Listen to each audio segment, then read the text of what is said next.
ಸಾಲು ಸಾಲು ರಜೆಗಳು ಇದ್ದಿದ್ರಿಂದ ಇದೀಗ ಬ್ಯಾಂಕಿನಲ್ಲಿ ಹನುಮಂತನ ಬಾಲದ ರೀತಿಯಾಗಿ ಕ್ಯೂ ಬೆಳೀತಾ ಇದೆ. ಬ್ಯಾಂಕ್ಗಳಲ್ಲಿ ಜನಜಾತ್ರೆ ಅನ್ನಂಗಾಗಿದೆ.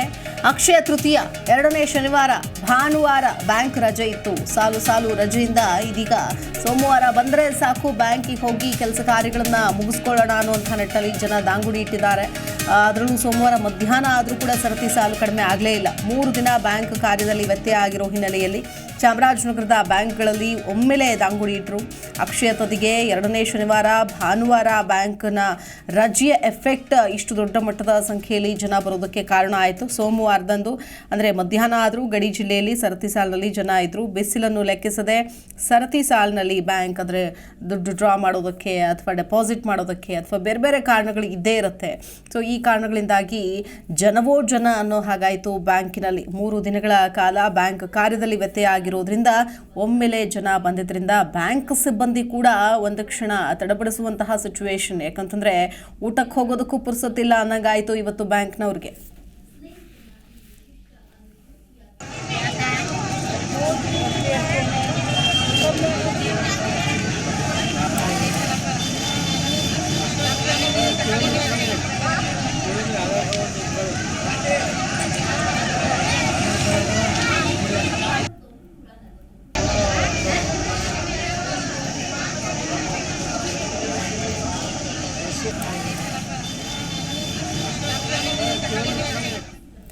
ಇದೇ ವಿಚಾರಕ್ಕೆ ಸಂಬಂಧಪಟ್ಟಂತೆ ಮತ್ತಷ್ಟು ಡೀಟೇಲ್ಸ್ ಕೊಡ್ತಾರೆ ನಮ್ಮ ಪ್ರತಿನಿಧಿ ಸುರೇಂದ್ರ. ದೂರವಾಣಿ ಸಂಪರ್ಕದಲ್ಲಿ ಜಾಯ್ನ್ ಆಗ್ತಾರೆ. ಎಸ್ ಸುರೇಂದ್ರ, ಸಾಲು ಸಾಲು ರಜೆ ಇದ್ದಿದ್ರಿಂದ ಬ್ಯಾಂಕ್ನಲ್ಲಿ ಸಹಜವಾಗಿ ರಶ್ ಇತ್ತು ಅಥವಾ ವಿಶೇಷವಾಗಿ ಏನಾದ್ರು ಕಾರಣ ಇತ್ತಾ? ಡೀಟೇಲ್ಸ್ ನೋಡೋದಾದ್ರೆ.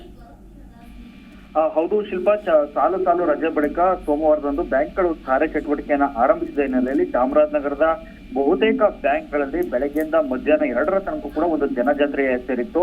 ಅಕ್ಷಯ ತೃತೀಯಗೆ ಮತ್ತೆ ಎರಡನೇ ಶನಿವಾರ ಹಾಗೂ ಭಾನುವಾರ ದಿನದಂದು ಬ್ಯಾಂಕ್ಗಳಲ್ಲಿ ರಜೆ ಇದ್ದ ಕಾರಣ ಚಾಮರಾಜನಗರದ ಬಹುತೇಕ ಬ್ಯಾಂಕ್ಗಳಲ್ಲಿ ಸೋಮವಾರದಂದು ಅಂದ್ರೆ ಇಂದು ಬೆಳಗ್ಗೆಯಿಂದ ಮಧ್ಯಾಹ್ನ ತನಕ ಕೂಡ ಜನರು ಸರತಿ ಸಾಲಿನಲ್ಲಿ ನಿಂತು ತಮ್ಮ ಆರ್ಥಿಕ ಚಟುವಟಿಕೆಯನ್ನ ನಡೆಸಿದ್ರು. ಇನ್ನು ಚಾಮರಾಜನಗರದ ಯೂನಿಯನ್ ಬ್ಯಾಂಕ್ ನಲ್ಲಿ ಗ್ರಾಹಕರು ಯಾವ ಪರಿ ಮುಗಿಬಿದ್ದಿದ್ರು ಅಂತ ಹೇಳಿದ್ರೆ, ಬ್ಯಾಂಕ್ ನ ಹೊರಗಡೆ ಫುಟ್ಪಾತ್ ತನಕವೂ ಕೂಡ ಮಹಿಳೆಯರು ಸರತಿ ಸಾಲಲ್ಲಿ ನಿಂತು ತಮ್ಮ ಬ್ಯಾಂಕ್ ಕೆಲಸ ಕಾರ್ಯಗಳಲ್ಲಿ ತೊಡಗಿದ್ರು. 3 ದಿನಗಳ ಕಾಲ ಬ್ಯಾಂಕ್ ಕಾರ್ಯದಲ್ಲಿ ವ್ಯತ್ಯಯವಾದ ಹಿನ್ನೆಲೆ ಗ್ರಾಹಕರು ಸೋಮವಾರ ಅಂದ್ರೆ ಇಂದು ದಾಂಗುಡಿ ಇಟ್ಟು ಬ್ಯಾಂಕ್ಗಳಲ್ಲಿ ಒಂದು ಜನಜಾತ್ರೆ ಸೇರಿತ್ತು. ಶಿಲ್ಪ.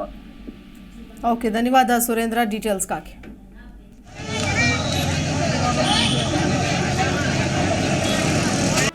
ಜಿ ಕನ್ನಡ ನ್ಯೂಸ್ ಈಗ ನಿಮ್ಮ ಮನೆಯಲ್ಲೇ ನೋಡಿ. ಎಲ್ಲ ಕೇಬಲ್ಗಳಲ್ಲಿ ಈಗ ಲಭ್ಯ.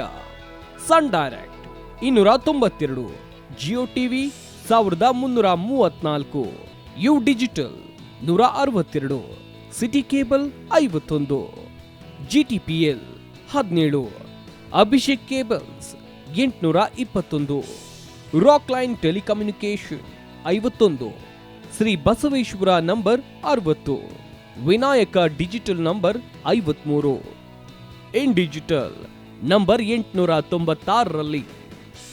ನಿಮ್ಮಿಸ್ತದ ಜಿ ಕನ್ನಡ ನ್ಯೂಸ್ ನೋಡಿ ಆನಂದಿಸಿ.